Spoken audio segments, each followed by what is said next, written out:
Alright,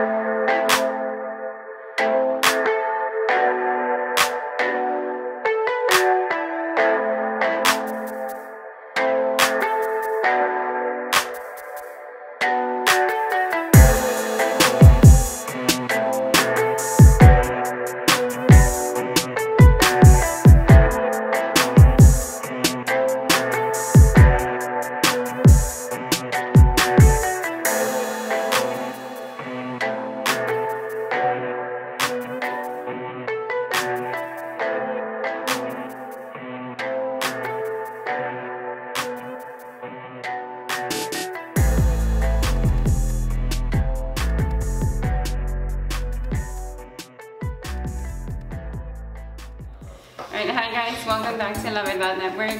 We're here doing our first interview. Yes, we are. Everybody, I'm Jay. We're doing our first interview once again for the first time, and it's gonna be such a. We were excited since we knew we were gonna interview him, and well, we're here with Johnnie JC Akons. And that's just JC because it's like initials, or what's yeah, it was a nickname. Yeah. They used to say, man, you call me cool, so they just call me Johnny Cool. So JC just see, that's pretty cool. Johnny Yeah. Cuts, but it's really Johnny Cool. You want to introduce where we're at?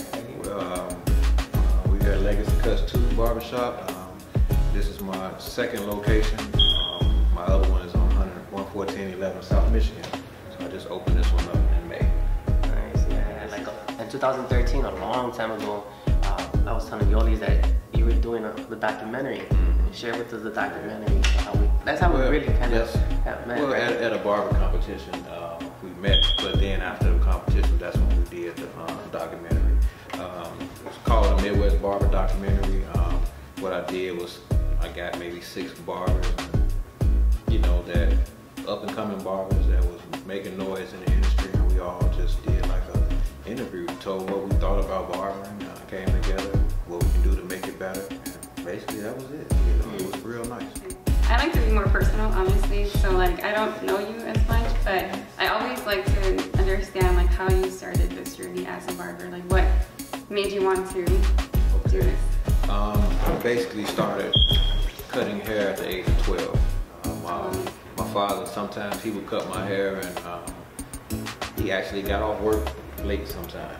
And I just got the clippers, and I just didn't want to wait on them, so I tried it myself. And when I did it, I went to school the next day. A lot of the kids was like, your father cut your hair? I'm like, no, I did it. But they didn't believe me, so I asked my best friend, could he let me cut his hair so they can, you know, believe me. He said, I don't believe you. Yeah. So I cut his hair, and then people knew that I started cutting hair, so that's how I started cutting hair. Nice. You know, so that's the first time I did. When was the decision that you were definitely going to go and take this journey as a barber? Remember you were like working? Oh, okay, yeah. I worked at the post office for 13 years. I was a letter carrier, and one day my niece was on the phone with one of her friends, and her friend wanted some designs put in her head. And remind you, I'm 33 at the time. She tells her friend, you know, my uncle, he used to could do that, those designs, but you know, he can't do it now because you know he too old. He old. So I'm like, I'm old. I'm only 33 years old. I can still do it. So I told her to have the little girl come over, and I cut the designs on her hair, really just to show her that I could still do it. Yeah. And, right, you know, so at this time I had no interest in being a barbering as a full-time thing. I had even stopped really cutting, period. I just cut my own hair and maybe a couple family members. But when she came over, I cut her hair and I posted the picture on MySpace. And that night I got 2 messages asking me where I cut it. Yeah, MySpace. Yeah, so you know how right.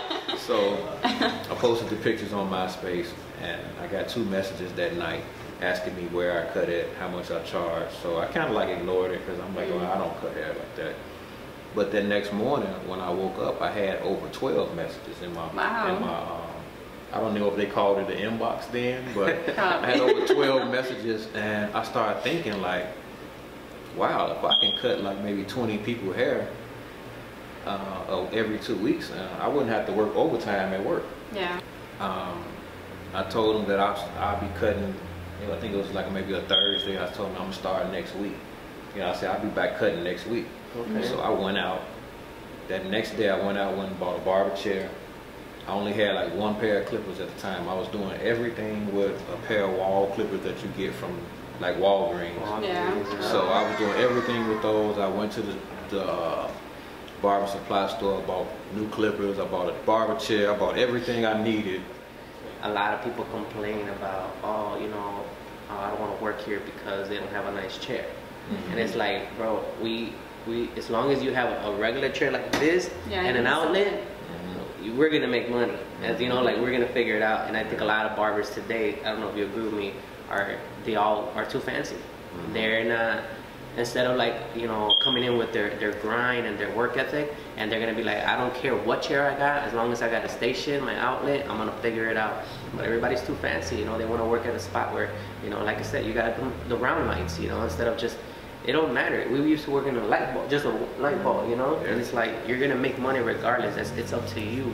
How bad do you really want it, you know? No one can make you make money, you know, and I have found that, I had to realize that, you know, because I have a certain mentality, a certain mindset, everybody's not gonna have the same mindset that I have. Yeah. So, you know, I just go, you know, like, hey, I'm gonna do what I need to do. I try to, the barbers that work in the shop with me, I try to let them know what they should do. But at the end of the day, everybody gotta want it for themselves. We want to share these stories because they need to see that just how you struggle or what you go through, as not only as an owner but as a barber, so do I. Everybody else does too.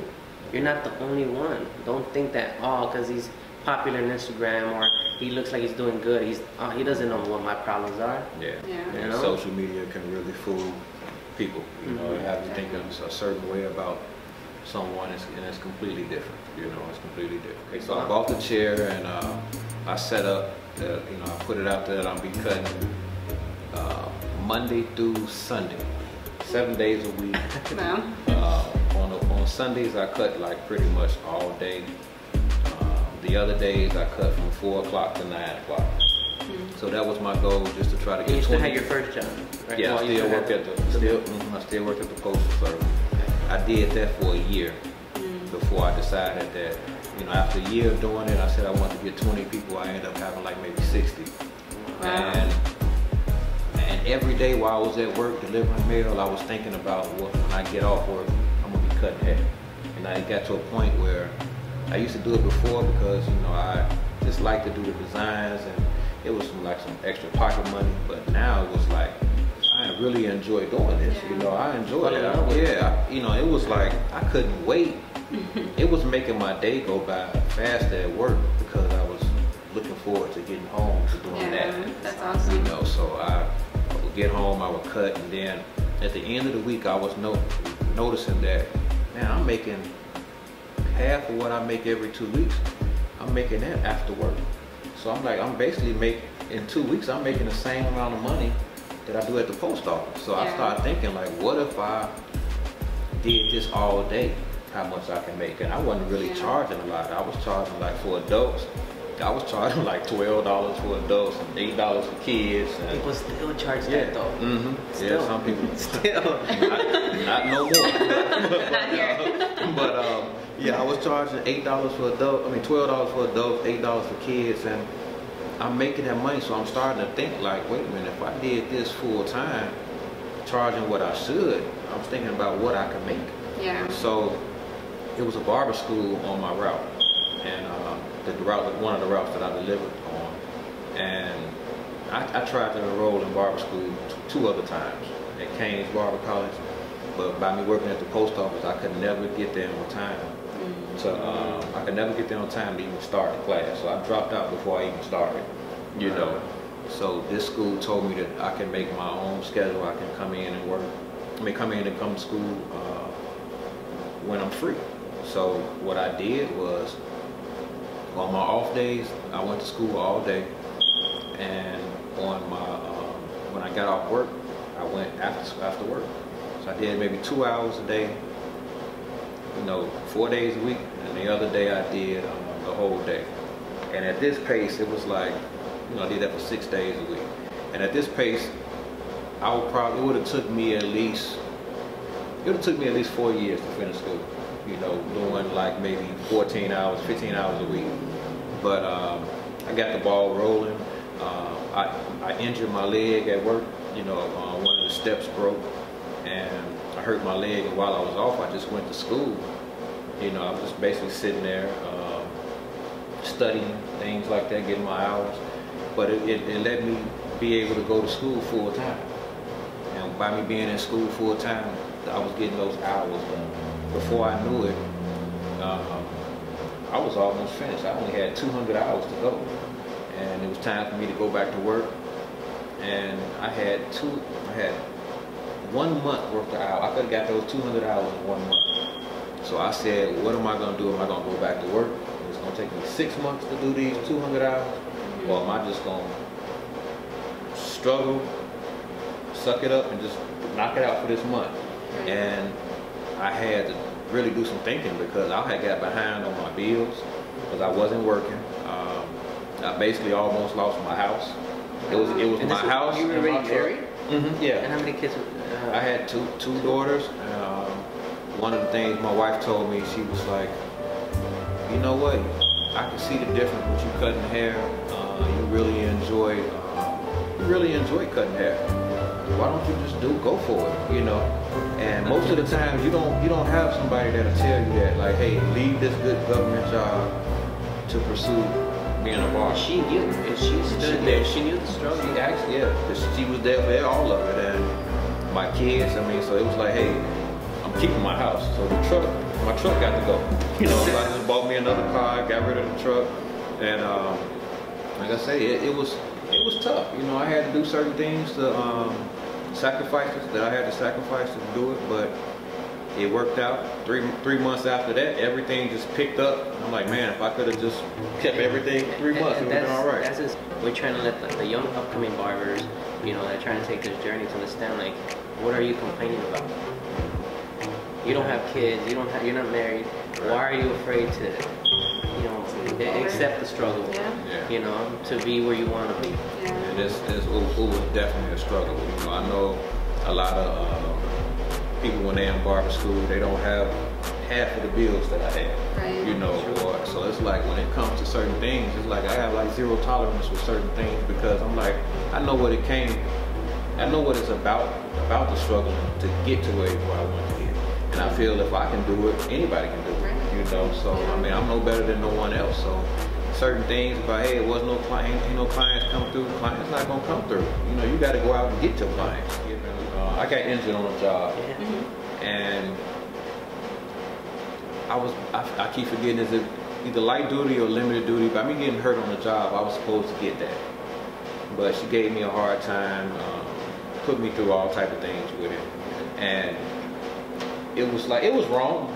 But to this day, if I ever see her, I would like to thank her because what you did to try to hurt me, it really helped.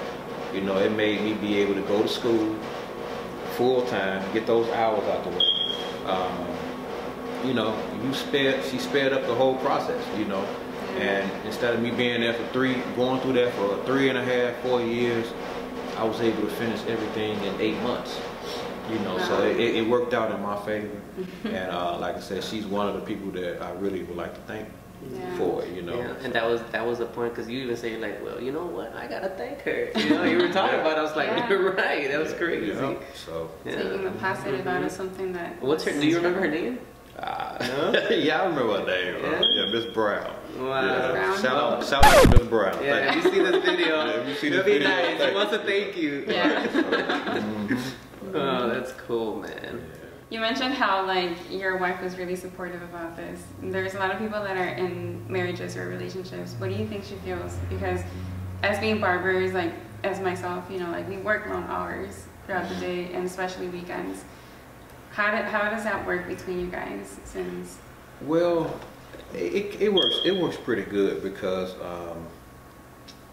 she was also a licensed cosmetologist for a minute, but she decided that this wasn't, you know, the lifestyle for her. So my work schedule, the hours that I work, 9 to 7, and she gets a lot of me time, you know, to watch her shows and things like that. So, you know, so I'm not in the way, but anything like that. So it works pretty good. You said she was a licensed cosmetologist. Was that before you decided to become a barber? No. We actually, when we we went to school around the same time. Okay. You know, the plan was to open up a shop in the salon together and everything, but you know, like the first year before we opened the shop, she decided that this wasn't for her. And instead of doing something that is not for her, you know, she's not going to give it her all. You know, she didn't feel it like that. You know, bad experiences with different clients, and you know, making appointments, and you know, she's like, hey, this ain't for me. You know, I don't want to do it. So and that was good because we basically work with each other all day. It would be a time that we would be in the house and probably wouldn't go outside for the whole weekend because we were both working and things like that. So it gives us a balance, you know. It gives us a balance. Plus, like I say, she enjoyed the job that she do. She enjoys it a lot. She get the time to do the things she need to do. I get the time to do the things I need to do, and you know, it worked pretty good. But I have to check myself sometime because this industry is something that, you know, you love being a part of, but it can also take time from your family. You know, and one of the things this year, what I'm planning on doing, you know, I got to make a balance with it. You know, because I have 2 daughters. One is in college, and my youngest, you know, I just want to make sure that I be there for her. You know, so. That's awesome.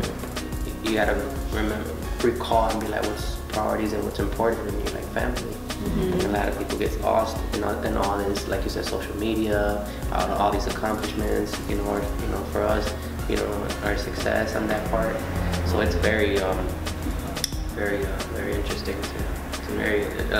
hopefully a lot of the young guys and the young women that are in this journey could take something out of that, for sure. And what was your inspiration to start the battle? The chance to talk about that one. Like what was that one moment you're like, I'm gonna brainstorm. This is the name for it, and all that. Like, how did that? All right. Well, it started back like in 2011 when I was in barber school. I competed at a hair show, the Proud Lady. That was my first competition. I didn't place or anything, and you know, it was new to me. The next show I competed that September was the wall competition, and I won that as a student. So the goal was basically just to win the wall show, get my picture on their flyer like they used to do then, and that would be it. That's all I wanted. That's all I really wanted. But from doing that competition, it's just like it was so fun, you know. And it just gave me something like, man, I want to do this again. I'm gonna be a professional, you know, next year. And I want to compete against the professionals. So. Is there for somebody that you wanted to go against? No, you know, not then, because I didn't know. I didn't know any of the professional barbers like that. I met a lot of them at the wall show, and to name a few that was there that was professionals, and Big Rob Presswood, Floyd Greer, Jay Ruff, Scott Martinez. Those was the guys at that show. I mean, they was great. You know, it was like I gotta step it up because I'm gonna be going up against those guys next year. You know, but the reason how I came up with the Battle of the Champions, it was just like by me competing at the time. I think I had competed in over like maybe 30 different categories in different shows, pretty much like all over Bonner Brothers, Wall, Handis,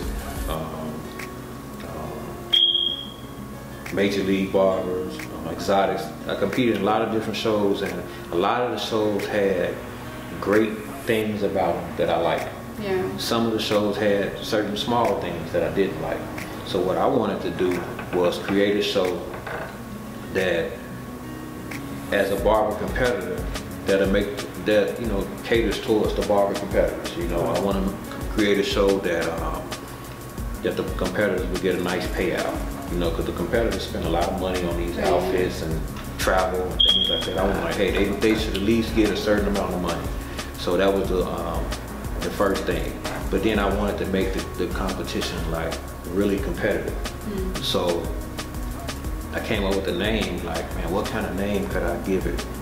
And I said, man, I want to have a category where all of the champions, like all first place winners, can get in this one category and that's go by for experience, right? Because you already went to all these shows and they didn't have that. No, they didn't have that one. So what I did was I said, I know what I can call it the Battle of the Champions. So that was the name of the show. And when I promoted it, I said to get into this one category, you have to have won first place in the show.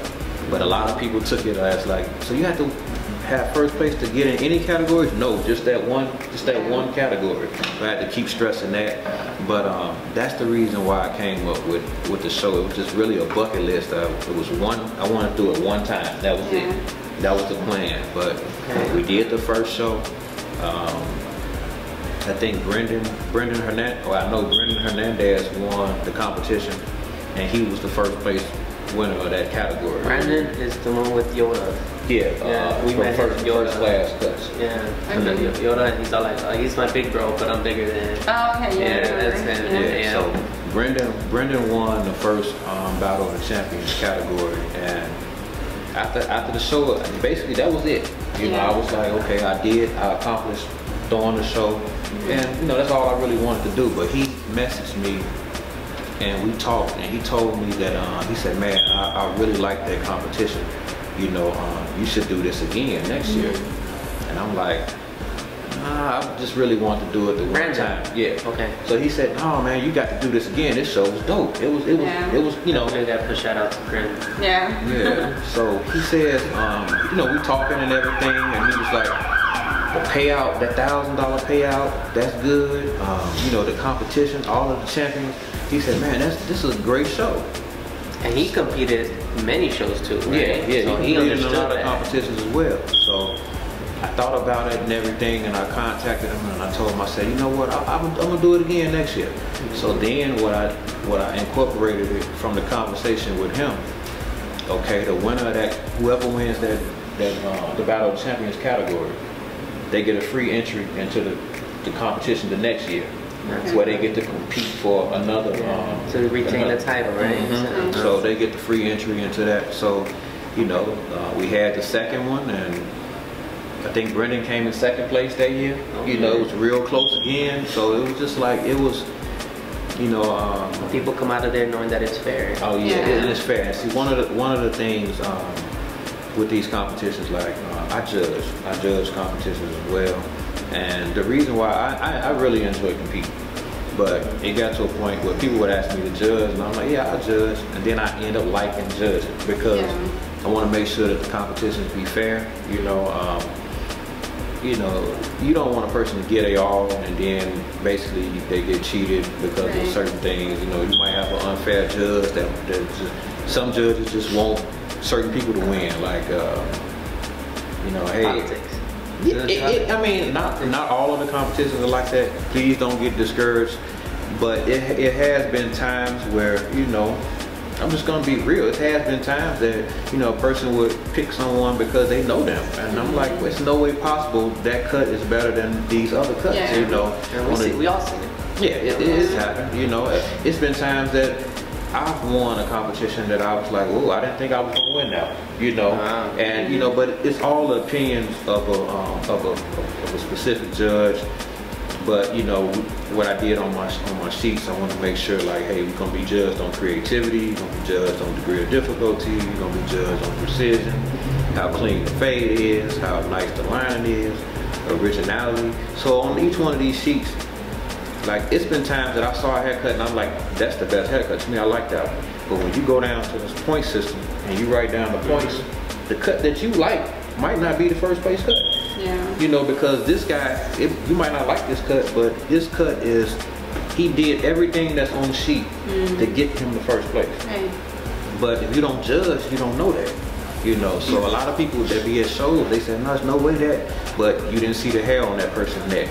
You just see that it wasn't clean, the creativity and the difficulty. Or a little cut. They're like, hey, it looks dope. Yeah, man, you cut him. He bleeding in the back, So it's a lot of things that people don't that don't see behind the scenes. And like at my show, it's times that, you know, it might be a cut that I like, and the judges might not. You know, I'm like, oh, that cut gonna be in the top 3, but it don't. You know, but like I said, by me not judging at the show, I don't know what the judges be back there doing. Yeah. So the other thing, after I want to do the categories and you know, come up with a name, the next thing what I wanted to do was make sure that I have qualified judges to judge the show. Yeah. You know, so what I did was the first show I had like all of the students. I had like for the student competition, I had 5 student barber instructors judge the competition, one from like each school, and they judged the competition. And the rest of the way, I had former barber competitors that have won shows, that got experience with judging. Those would be the people that judge the competition. So I go after award winners that then competed, or educators, or people that do real good work, you know, that's qualified for it. I don't let just anybody judge the competition, you know, and it's a lot of people that ask every year about judging, and it's no disrespect, but I just can't have a person judge a design category that don't know how to do design. They don't know what it takes to do that. You know, it might look nice, but you don't know how difficult certain things are, you know, if you've never done it before. You know, each year we just try to we want to make it get bigger and better from the previous year. And you know, by being so many competitions, of course, like you might not get as many participants, but I like this show here, this one. It wasn't, I've had years that had maybe more competitors, but this one still was enough that each category was able to get the maximum payout, which was good. I thought it'd be more competitors, but as far as the participation, it was crazy this year. Like, so many people had bought tickets online, tickets in advance. Is it because you did something different? Yeah, well, what I did was, you know, of course I promoted it basically the same, but I did go into different areas, different states, you know, different cities. I did more out-of-state promotion this year than what I did in previous years. And I also had different ticket vendors, you know, different ticket spots where they can get tickets from different barbers in the industry. So they helped out big time. That helped out. So we was able to reach more people. Why was it so special this year to you? You know, because you had the last post, and it was really like deep. You know, it meant something to you. But just because like there was a lot of hard work. You know, like I went real hard this whole year. I mean, I think I might have had 2 days off the whole year, and that's what, you know, from working at the shop, substituting at school, promoting for the shop, you know. The shop, I mean, promoting for the show. I only had like 2 days off, so I went real hard promoting the show, trying to make it a success. And the feedback that I got from the show, it meant a lot, because this year I didn't hear not one negative thing about the show. You know, I didn't hear one negative thing out of anybody outside of, you know, my circle. You know, like everybody else, it seemed they had fun and everything, but whatever you do, everyone's not gonna be satisfied with everything, you know. But when you got 99% of the people that participated in the show was happy and enjoyed themselves, you know, it made me enjoy myself. So I had a good time, you know. This year we was able to employ, it was 29 people was on the staff. You know, from the vendors booth, we had ring women that, you know, work, you know, the category, the judges. We had double the amount of judges this year. We had 12 judges. Normally we would have 7. You know, so we was able to get more judges so the judges can relax, enjoy the show a little more. You know, the kitchen committee, the front desk registration, the people that help was in the front. Yeah, she always, like her, my mother, Yeah, her, my mother, one of my old co-workers from the post office, one of the barbers at the shop. They took care of the front desk, and they ran the front desk pretty good, very good. What did she say? Was that her first time? The post office? Right? No. She's done it 3 times out of the 4 years. Nice. She's been working the event 3 out of the 4 years. So everybody just, my mother, this was her second year. And it was good. Last year it was great because my mother, she's never seen me compete. She came to the show, so it's like before I finish, I gotta do something so that she can see me compete. So if I have to compete with the competitors next year, of course I can't win. Right. But I'm gonna win. Right. I'm not gonna win. But it was just I wish that I had and maybe the 5th year anniversary I might showcase or do something just so. But I'm gonna take them with me to one of the shows. There's a show coming up in July. You should definitely do it in your show, man. Like do See, it's hard. It's hard to get her to come out on Sundays. She don't want to miss church. Not for anything. But it meant a lot. Man. It's like everybody enjoyed themselves. I got help. I got sponsors this year. You and Traditions Barbershop. I actually got somebody that reached out about sponsorship. And 3 years before that, I never had anybody that really that did that. So that meant a lot. Built a lot of new relationships with different people. So it was a huge success. It was just like I'm very proud of it. Proud of everybody that worked the show, helped with the show. Hosted the show.